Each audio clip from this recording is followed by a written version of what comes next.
창세기 41장입니다. 바로가 꿈을 꾸었지만 이집트의 모든 마술사와 지혜자들이 해석을 하지 못했습니다. 이때 술 따르는 신하가 옛 일을 기억하고 바로에게 요셉에 관한 말을 했을 때 마침내 요셉은 바로의 꿈을 해석함으로써 이집트의 총리가 되었습니다.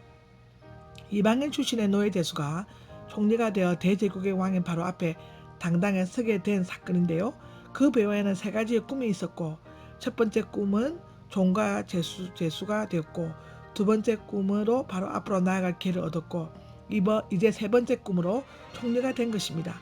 사실상 돌이켜보면 요셉이 꿈을 꾸고 형들의 미움을 받아 물 없는 웅덩이에 들어갔다가 무능력 길목에 도달해서 팔려 보디발의 집에 들어갔고, 억울한 누명을 쓰고 감옥에 갇히고 꿈을 해몽해준 술 맡은 관원에게 배신당하는 일련의 과정들을 요셉이 총리가 되기 위해 반드시 거쳐야 했던 하나님의 애정된 길이었음을 우리는 알 수 있습니다. 바로의 꿈이 있는데요. 1절에서 8절까지 기록되어 있습니다. 바로의 꿈은 요셉의 생애를 극적으로 전환시키는 결정적인 계기가 되었습니다. 이 일은 요셉이 감옥에 갇히고 술 따르는 신하가 석방된 지 2년 후였습니다. 요셉의 나이는 30세였습니다. 나일 강은 신들의 아버지로 소개될 만큼 이집트에서는 중요시되었으며 매년 정기적으로 강이 범람할 때 농사를 지었습니다. 보라라는 말이 5번 사용되는 것은 이 꿈이 눈으로 보는 것처럼 생생한 것임을 나타내고 있는데요. 바로는 2번 꿈을 꾸었습니다. 첫 번째 꿈의 내용은 바로가 나일 강가에 서 있는데 갑자기 7마리의 잘생긴 살찐 암소가 강에서 올라와 풀을 뜯어먹기 시작했습니다. 그 후 다시 7마리의 못생긴 야민 암소들이 나타나서 살찐 소들을 잡아먹었습니다. 이 꿈은 상징적으로는 이해가 안 되지만 단지 앞으로 일어날 일을 암시하는 것으로 이해하는 것이 좋습니다. 두 번째 꿈의 내용은 바로는 한 줄기에서 통통이 살찌고 잘 되면 7 이삭들이 나오는 것을 보았고, 그 후에 통풍 3, 4월에 부는 뜨거운 바람인데요. 이 통풍에 바삭 마르고 야윈 다른 7 이삭이 나왔습니다. 그의 꿈은 마른 이삭이 잘 여문 이삭을 삼켜버린다는 것으로 끝이 납니다.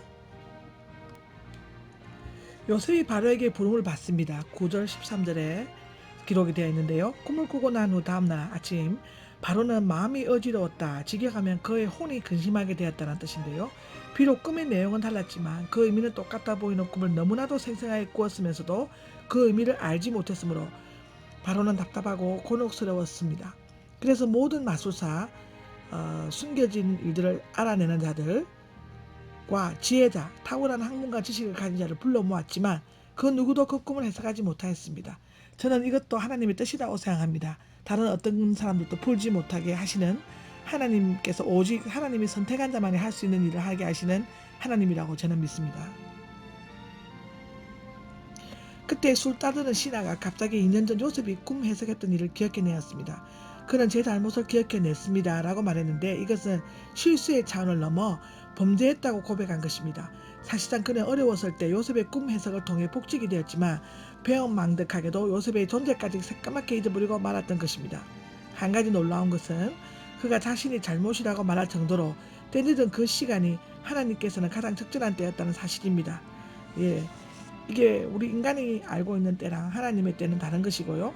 하나님의 때가 맞는 겁니다. 우리는 아무리 우리 생각에 맞다고 하더라도 지나가다 보면은 우리 혼자서 결정한 우리 일들은 꼭 안 좋은 일로 돌아오더라고요. 술 따르는 신하는 자신이 겪는 일들을 자세히 바로에게 알았고, 바로는 그 사람을 보내 요셉을 불러들였습니다. 요셉이 수염을 깎는 것은 이집트 사람들은 히브리 사람들과는 달리 평소에 수염을 깎았기 때문인 것 같습니다.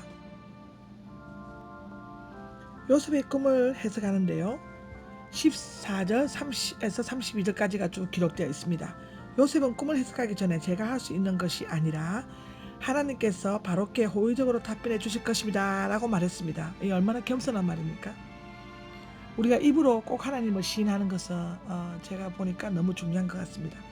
요셉은 자신이 꿈을 해석할 수 있는 능력을 가지고 있다고 자랑스럽게 말할 수 있을 것입니다. 그러나 그는 명예에 대한 유혹을 단호히 거부하고 하나님께서 바로께 호의적으로 바로의 평안을 위해 답변해 주실 것이라고 말했습니다. 말하자면 꿈의 세계 유일한 열쇠는 오직 하나님만이 가지고 계시며 그분만이 바로의 마음을 평안하게 해주실 것이라는 것이었습니다. 그는 고난을 통해 하나님의 존재와 초자연적인 능력을 체험했을 뿐만 아니라 자신을 겸손히 낮추고 오직 하나님께만 영광을 돌리는 자세를 터득했을 것입니다. 이와 같이 요셉은 이집트 사람들이 신으로 떠받드는 바로 앞에서도 담대히 하나님께 대한 점에 대해서 증거하고 그의 능력을 드러내려고 했습니다. 바로 앞에서 자신의 꿈에 대해 자세히 설명했는데 특히 바삭 마르고 야인 암소에 대해서는 더욱 세밀하게 설명하였습니다. 그가 얼마나 놀라고 불안해하는지를 은근히 표현하고 있습니다. 특히 이집트 사람들은 숫소를 나일강 신으로 암소를 농사에 얻어지는 소출의 신으로 신성시하였습니다. 그런데 그 소들이 서로 잡아먹고 먹히는 광경을 본 바로는 큰 충격을 받았을 것입니다. 요셉이 꿈을 해석하는 내용이 나오는데요. 그는 두 꿈을 같은 의미를 가지고 있음을 말하고 나서 또다시 하나님께 앞으로 하고자 하시는 일을 바롭게 말씀해 주실 것입니다 라고 말합니다. 저 꿈을 꾸게 하신 분도 하나님이요 그 꿈을 해석할 수 있는 분도 하나님이라는 것을 분명히 하고 갑니다.